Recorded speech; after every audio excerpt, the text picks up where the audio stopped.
guys, what's up and welcome back to my channel. My name is Renee.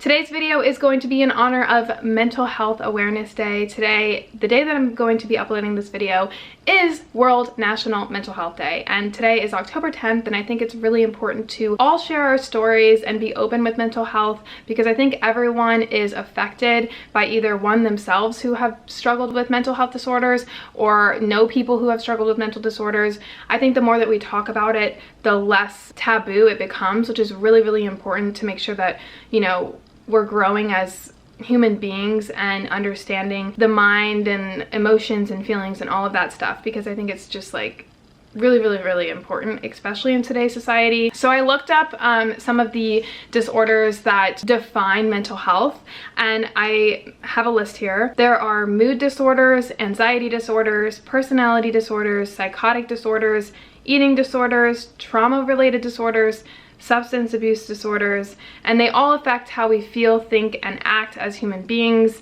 which is vital in terms of like survival and just being happy in general. And the main causes of a lot of these disorders are childhood experiences, social isolation, discrimination, social disadvantage, loss, and physical health. It's something that people deal with on a daily basis, and it can be very, very hard to deal with them. So I want to share my story and my struggles to kind of open up and spread the word of sharing our experiences and stories to help maybe another person overcome or feel more comfortable opening up about their experiences, and so people feel less alone. A huge disclaimer here is that everyone's struggles look different in their perspective. One of my biggest pet peeves is when people compare their struggles with other people's struggles.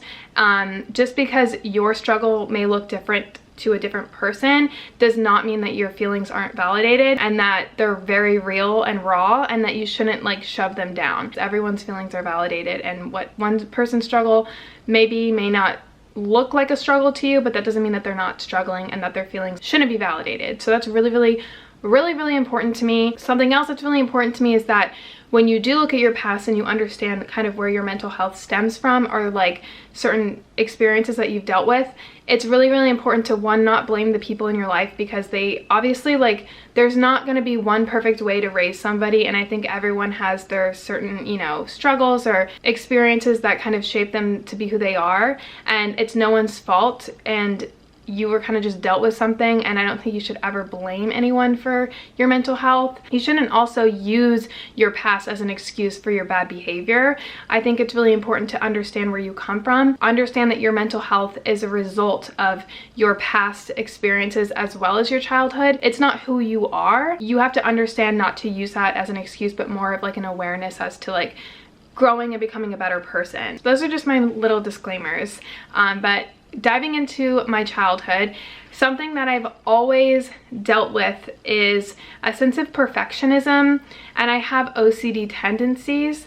So as a kid, my mom would always tell me that I would, you know, take all the socks out of the sock drawers and like pair them up perfectly with each other, or like reorganize all my drawers. I remember as a kid, I would spend hours cleaning my room and like rearranging my room and my space. Like I've always just had this like perfectionism and organization kind of tendencies, which kind of have led me to more OCD like tendencies. I've never been diagnosed with OCD, but I can definitely see and relate to people who do have OCD.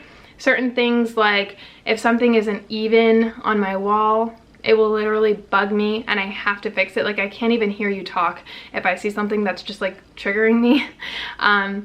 Until I fix it. Another thing is like my spices in my drawer, like they have to be all perfectly like even and straight. They all have to be facing me forward. I just don't like things that are out of place. Something else that I do is check the locks on my door over and over and over and over again. Like I have to click, like make sure that it's, even though I know that it's locked, I literally can't sleep and I can't even think of anything else unless I know that it's for sure locked, and I'll like check my locks multiple times before I go to bed. Like just little things like that I've always kind of been aware of, is like my perfectionism and like OCD kind of tendencies, literally stemming from when I was like a little kid. Before I could even talk, I think my mom was telling me I was like a toddler when I used to like do the sock drawer thing. So it's just something I think I'm like honestly born with. I was always very quiet and shy, and I was the oldest child. I don't know if that makes a difference or not. I was also very like overly protected as a child, and this has nothing to do with my parents, and there's no perfect way to raise a kid, but I think a lot of the times looking back onto like how I was raised, I was very overly protected to the point where I wasn't able to handle certain situations because I was never even given the chance to like make a mistake or get hurt. I always had a support system. I was always taken care of. I'm very thankful that the way I was raised, I didn't really have that many things to overcome or deal with, but I think that also faulted me in the sense that I was so overprotected that I wasn't aware of like real world problems. Like I was always protected of what I was seeing and what I was exposed to as a kid, which again, I think there's a good and bad to it, but I think a lot of the things that I experience or that I see affect me in a very deep way because I was never exposed to it as a kid.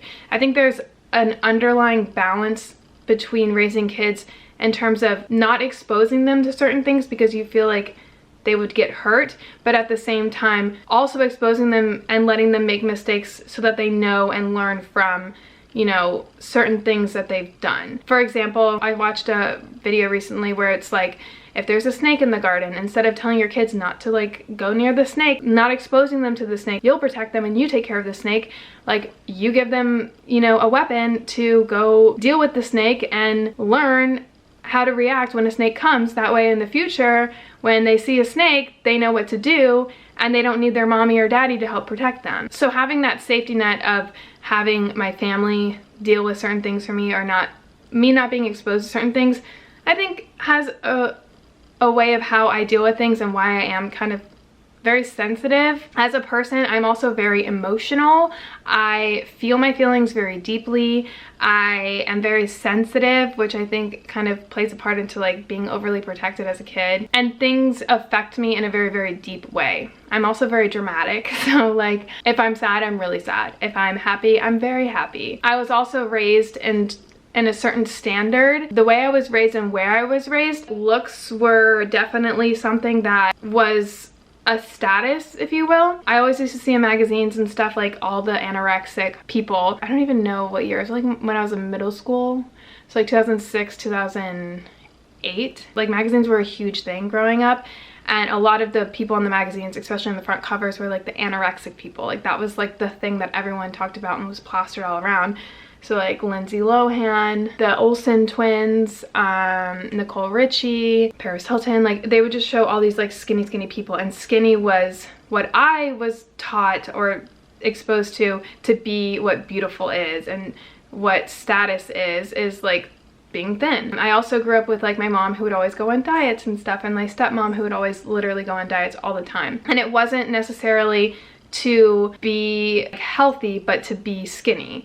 I never really was raised around like the idea of like health and wellness. It was more so like a look. I was also raised by somebody who I wasn't aware of that had a certain mental health related problem, and I don't want to get too much into this because it's not my story to tell, and it's like it's very kind of like still weird, but it's something that I was raised around that I wasn't aware of until recently, a circumstance that I didn't understand at the time. Don't feel like I'm like pitting the way I was raised and stuff. Like I think I was raised in the best way that I could have been raised, but like I said, there's no perfect way to raise a child. This is just me kind of reflecting on my past as to like why I am the way that I am. I was raised in this kind of unrealistic bubble by somebody, and I was never allowed to venture outside of that unrealistic bubble, because I would get not yelled at or like abused or anything, but it would just be like shut down. When I look back at that bubble that I was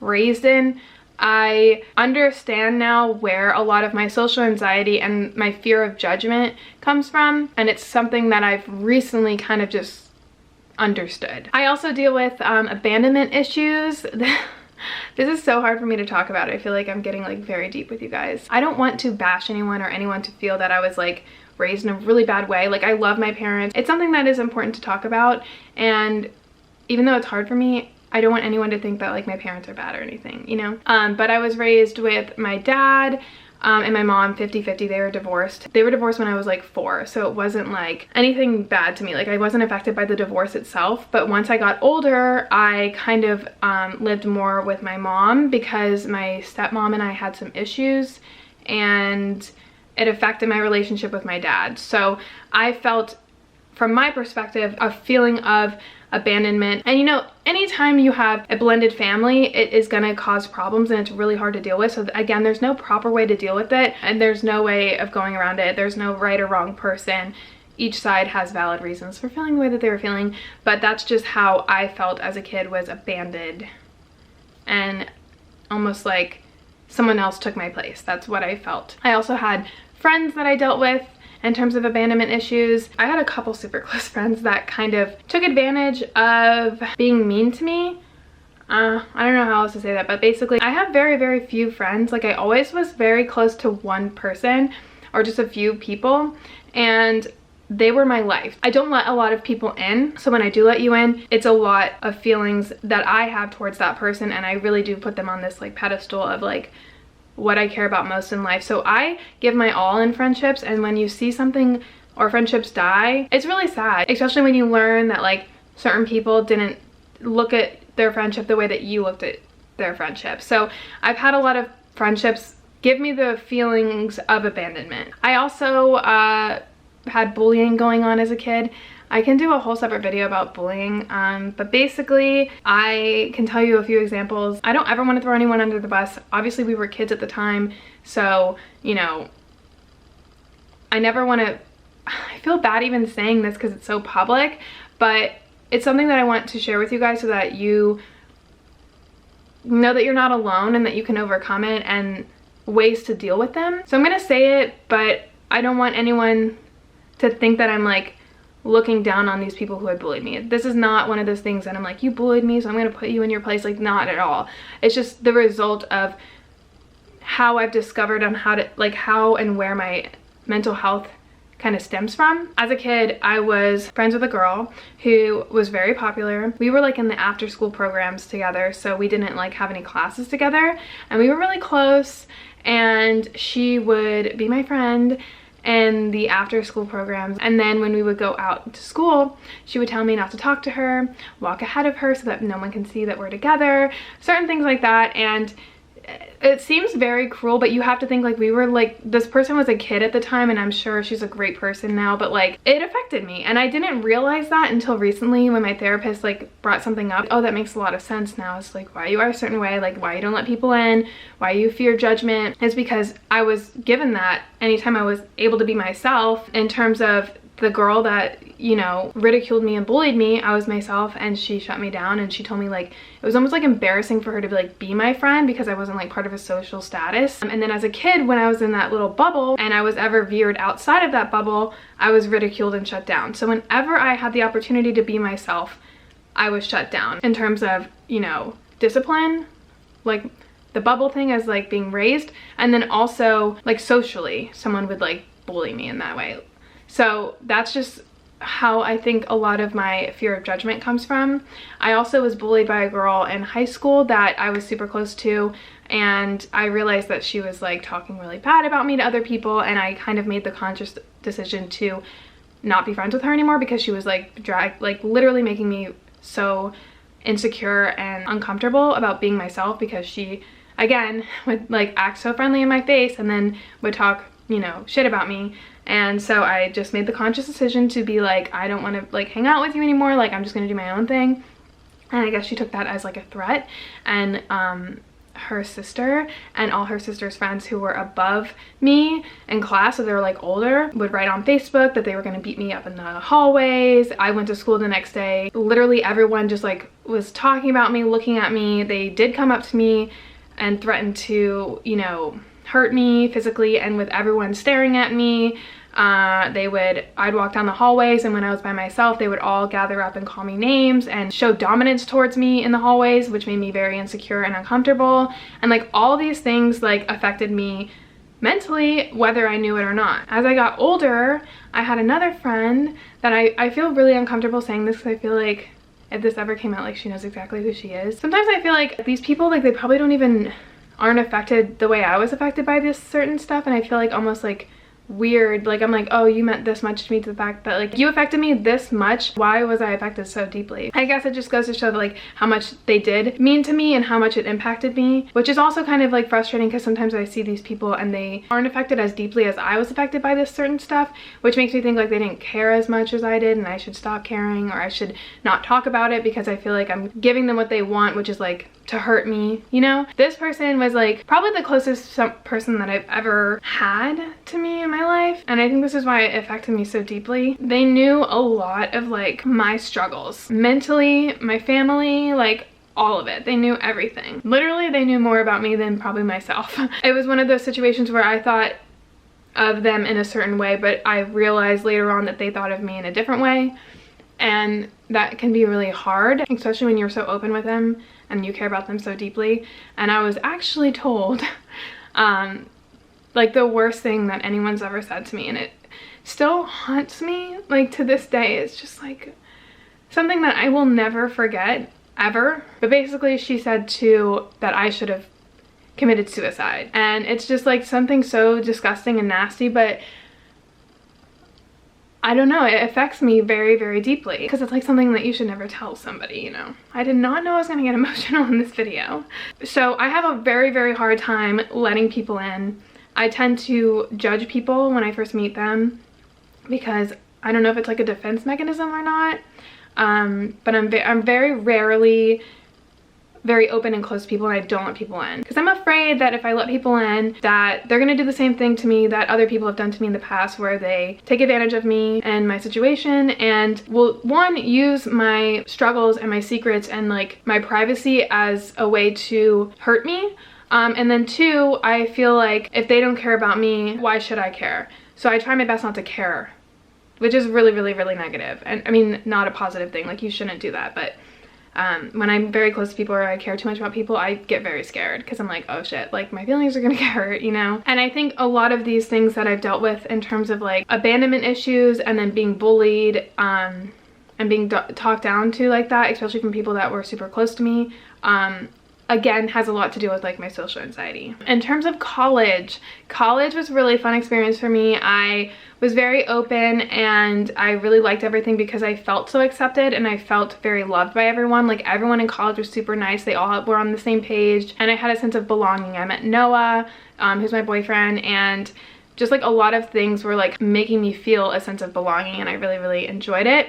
But this was when I kind of developed an eating disorder, which I've made a video about, which I'll pop on the screen if you guys are more interested in that. I was accepted into a modeling agency. I was talked a lot about, you know, the way I look, which as a kid I was kind of like more on the chunkier side. And like I mentioned before, like the way I was raised was to think that thin was beautiful. I felt good about myself. I felt accepted. And when that came into play, I kind of looked at looks as something that was more of a status thing, because I literally signed a modeling contract to the point where like my job was to look a certain way. So looks were everything to me, which is so negative, and especially because of my perfectionism and OCD tendencies, my need to feel accepted. Also, the way I view beauty and body image was also very negative.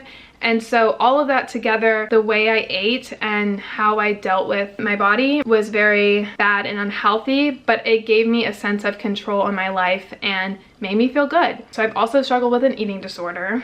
And then most recently I've talked about my social anxiety and kind of how it all stemmed. I've always had like a sense of anxiety my whole life, but it's been, this past year has been the worst I think it's ever, actually not the worst it's ever been. In high school it was pretty bad, but this is pretty bad. You know, something that I feel like it's become a dominant part of my life again, which is very frustrating. But it all stemmed from a heart palpitation that I had in a grocery store. I had a panic attack. Now I kind of avoid everything where I was when I had my panic attack because I'm afraid I'm gonna have another panic attack. When I had my panic attack, the two biggest fears that I had were death, because you feel like you're literally dying when you have a panic attack, and social judgment, because you're afraid like, what do I look like? Oh my god. So like mixing those two together with a person that is afraid of like social situations and judgment, it could be very, very, very terrifying. And in turn, because I was raised in a way that I was overly protected, I don't ever know how to overcome my fear, so I just avoid it. Something that I also learned in therapy was that the way I deal with certain things is I avoid. I avoid situations that I feel like will trigger panic attacks or anxiety. I avoid making friendships with people because I'm afraid, you know, it's gonna come back and haunt me. And I just avoid things that scare me because I was raised overprotected.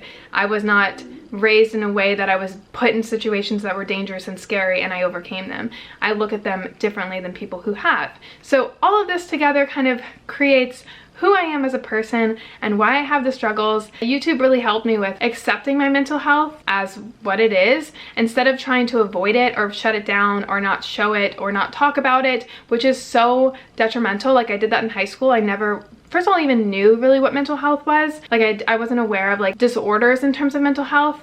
I just thought I was like super shy and super awkward and weird, like that something was wrong with me. But it's important to accept it and learn about it. When you accept it, that's like such a relieving feeling, because you're like, I'm not gonna let this define who I am now. Like, it's just something I deal with, and I'm not gonna sit there and waste my life trying to hide it. For anyone that is dealing with mental health problems, you become more aware of certain situations as to like why you have these disorders, how to deal with them, connections with people who have them as well, and it gets so much easier and so much better to deal with on a daily basis when you first of all accept it, second of all become more aware of it, and 3, grow up. Honestly, something that's worked for me extremely is therapy. Therapy and talking to people about it is beyond relieving. I also challenge myself every day. I learned healthy ways to challenge my anxiety or fears by doing something that I'm afraid of every day, not letting it overcome me, and not avoiding places or situations that trigger that in a healthy way. There's like a way to go about it. If you talk to a professional, I'm sure they can help you with that. Just like working through it rather than like suppressing it. And then also just positive thinking. It's like insane the difference it makes to think positively about this kind of stuff, because a lot of the times when you're dealing with mental health, it could be very depressing, it could be very frustrating, and you tend to be very mean and cruel to yourself or to the people that are dealing with it because you might not be able to understand them. But it's important to be compassionate towards yourself, think positively, and be patient with yourself. That's a huge one, is patience. Like, it's not just gonna go away in a day. Like I said, you kind of have to learn to live with it, and always be kind to people because you never know what they're going through. And like I said in the beginning of this video, everyone's struggle is different. Everyone is affected in a different way. It's important to be kind to people, because once you're kind to them, hopefully that they will return the favor to other people, and it'll just be like a chain reaction. It's just like so important. So I hope that this, you know, helps someone understand maybe where their mental health kind of stems from, ways to overcome them, and be comfortable with sharing, and maybe get some help. I'll link some helplines and stuff like that linked in the description box if you do want to talk to somebody. In terms of my videos, I'm going to go back to my regular posting schedule. Today's video is going to be like technically Friday's video. I post every Friday, Sunday, and Wednesday, but today's video is going to go up on a Thursday because it's National Mental Health Day. And then I'm going to start posting on Sunday and then get back to my regular Sunday, Wednesday, Friday schedule. So thank you guys so much for watching. I love you guys, and I'll see you guys all in a future video. Bye.